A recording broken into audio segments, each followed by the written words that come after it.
कुशीनगर में विज्ञान का महाकुंभ लगा है। यहां छात्रों ने अपनी दक्षता का परिचय देते हुए 10 रॉकेट लॉन्च किए। रोबोटिक डॉग भी आकर्षण का केंद्र बने।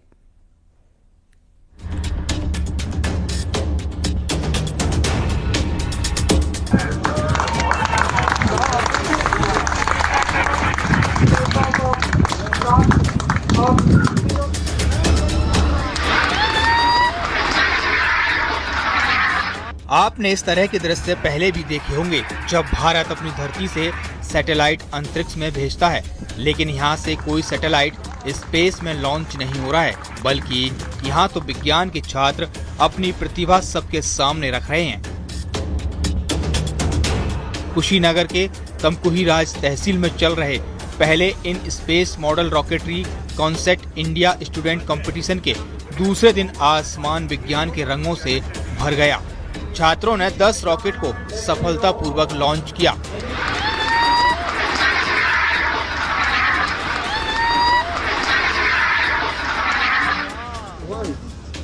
जैसे ही पहला रॉकेट आसमान की ओर रवाना हुआ, पिपराघाट क्षेत्र तालियों से गूंज उठा। इसके बाद लगभग हर 5 से 7 मिनट के अंतराल पर 4 और कैनसेट लॉन्च किए गए। लंच के बाद शाम को भी लॉन्चिंग दोबारा शुरू हुई। इस तरह पूरी प्रक्रिया कामयाब रही। सभी पेलोड्स और कैनसेट सैटेलाइट पैराशूट की मदद से सुरक्षित नीचे उतरे। छात्रों ने इसके लिए बड़ी तैयारी कर रखी थी। सुबह से ही टीमें अपने अपने कैनसेट को तैयार करने में जुट गई थी। कोई सेंसर जांच रहा था तो कोई सॉफ्टवेयर कैलिब्रेशन में व्यस्त था। बड़ी संख्या में लोग भी प्रतियोगिता देखने पहुंचे थे। उनका उत्साह भी देखने लायक था। भारत माता की जय, जय जवान, जय किसान, जय विज्ञान के नारे गूंजते रहे। इस तरह 2 दिन में कुल 14 कॉन्सेप्ट लॉन्च किए गए। कॉन्सेप्ट का वजन आमतौर पर 350 ग्राम से कम होता है। इसे रॉकेट के माध्यम से 1 किलोमीटर की ऊंचाई तक छोड़ा जाता है। इसमें एक छोटे सैटेलाइट के लिए जरूरी पावर सप्लाई, सेंसर और संचार प्रणाली होती है। ये हवा से तापमान, दबाव और जीपीएस लोकेशन जैसी जानकारी इकट्ठा करके वापस ग्राउंड स्टेशन पर पहुंचता है। ये जो सफलता बच्चों के चेहरे पर दिख रही है, उनके जोश है, जो उनका डिजाइन सिस्टम है, जो भारत में निर्मित जो सिस्टम्स हैं, वो एकदम अच्छा काम कर रहे हैं। हमने विजिबली देखा उनका सेपरेशन, उनका पैराशूट से आके नीचे गिरना, उसके बाद में उन्होंने उनको रिकवर करके वो उनमें इतना उत्साह है। ये उत्साह ही नहीं, ये जो है उनको बहुत कुछ सीखने के लिए दे रहा है। देश के इतिहास में शायद ही ऐसा हुआ हो जब 10 रॉकेट एक ही दिन में लॉन्च हुए हों।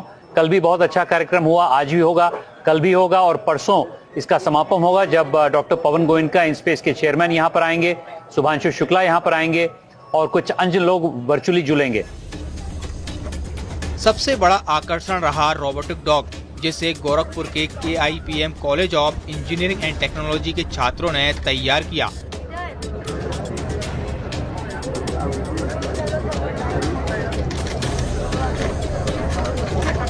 ये रोबोटिक डॉग लोगों से हाथ मिला रहा था, जंप करते हुए बच्चों का मनोरंजन कर रहा था।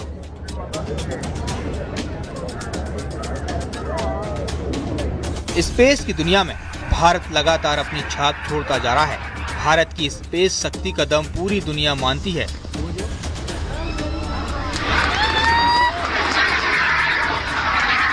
कुशीनगर में छात्रों ने फिर दिखा दिया कि स्पेस की दुनिया के लिए भारत में प्रतिभा की कोई कमी नहीं है।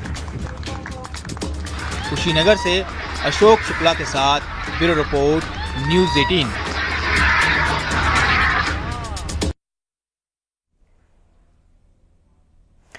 इधर बागपत के सिसाना गांव में इतिहास से जुड़ी एक खोज सामने आई।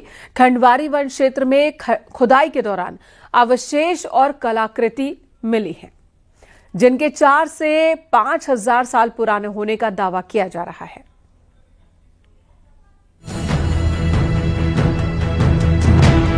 बागपत के सिसाना गांव में इन दिनों हलचल देखी जा रही है, क्योंकि यहां के खंडवारी वन क्षेत्र में खुदाई के दौरान ऐतिहासिक चीजें मिली हैं। खुदाई के दौरान ऐसे अवशेष और कलाकृति मिले हैं जिनका इतिहास काफी पुराना बताया जा रहा है। दावा है कि ये अवशेष महाभारत काल की सभ्यता की गवाही दे रहे हैं। खुदाई के दौरान जो मिला उसने इतिहासकारों और पुरातत्वविदों को चौंकाया तो है ही, साथ में उत्साह से भी भर दिया। मिट्टी के चूल्हे, उस समय के बर्तन, ईंटों से बने ढांचे, ये सब संकेत हैं एक प्राचीन सभ्यता के। इनका इतिहास 4000 से 5000 साल पुराना बताया जा रहा है।